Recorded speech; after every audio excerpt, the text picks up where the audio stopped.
this is Joanna and welcome back to another video for the LOA stamps, and today I'm using Iconic and also More Than Words. And here I'm just looking through my ink swatches to decide which colors I want to use. And I pulled out my post-it tape because I'm going to do some masking. I'm creating my own background today, and I'm using this cute little heart stamp. And I think in this stamp set there is a lot of really cool and graphic images, so it's perfect if you would like to create your own background.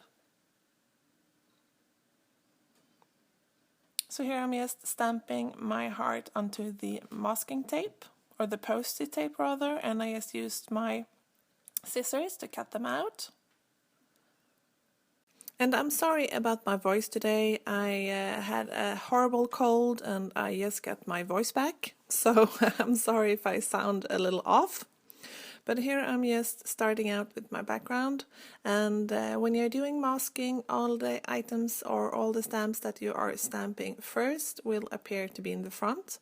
So all of these will appear to be in the front, and then I will just use my mask and my ink to create the background around them, or behind them rather. So here I'm just masking one of the hearts off, and I'm alternating between the colors, and I'm just using a baby wipe to clean off the stamp in between.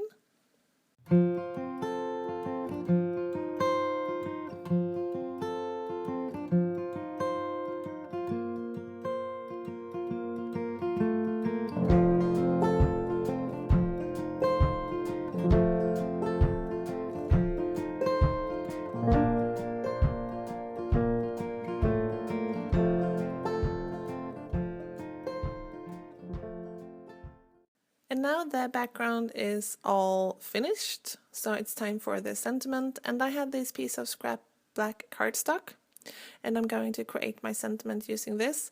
And this is my anti-static powder bag, and this is really also one of my favorite tools because it prevents all static, and the embossing powder only clings to the Versamark.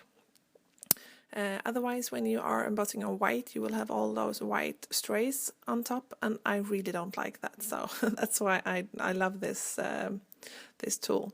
And here I'm just masking off a part of my sentiment because I'm going to do that stamping on the inside. So, and this sentiment says, "I love you to the moon and back."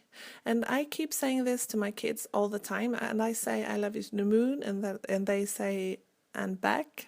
So, and this card is actually, I'm making this for my youngest son on his birthday. So it's a little bit pink, so I hope he doesn't mind, but yeah, I think he will love the sentiment at least. And I wanted some dots after the sentiment, so I just used my Versafine to do that, and it's like a liquid Versamark, it's the same thing. But they ended up too big, so I will use my brush to brush them off. You will see that later on. But here I'm just using a dry brush, and even though I used that powder bag, there were still some embossing powder that clinged on to the cardstock, so I just used a brush to brush them all out. And here I also decided that those dots were a little bit too big, so I will use my white gel pen instead to create those dots, and they will look a little bit better. A little bit smaller, more fit. And then I just used my scissors to create a penny shape.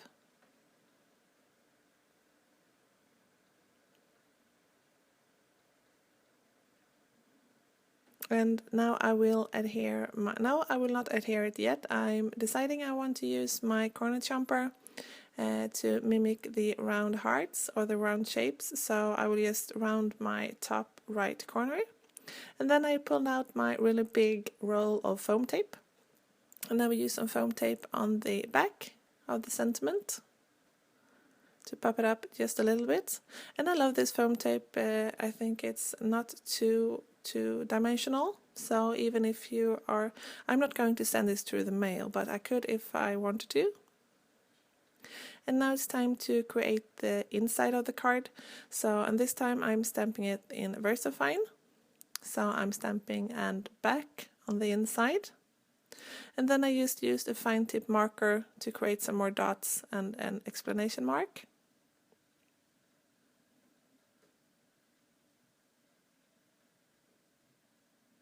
And I did smear a little bit. You know, if you have watched my videos before, you know that I am a kind of a clumsy crafter. So I just used my white gel pen to paint over all of those smears that I did. And then I decided, even though this card is for a little boy, it has to have some glitter. So instead of using my Wink of Stella, as I always do, as I tend to always do lately, I pulled out a bottle of Stickels and I just painted in all of those little hearts. And then the card is actually done. So I hope that you like this video and maybe you got inspired to create something yourself. And if you are interested in any of the supplies that I use, they are listed in my blog post. And you will find that address in the YouTube description down below. So take care guys, and see you soon. Bye!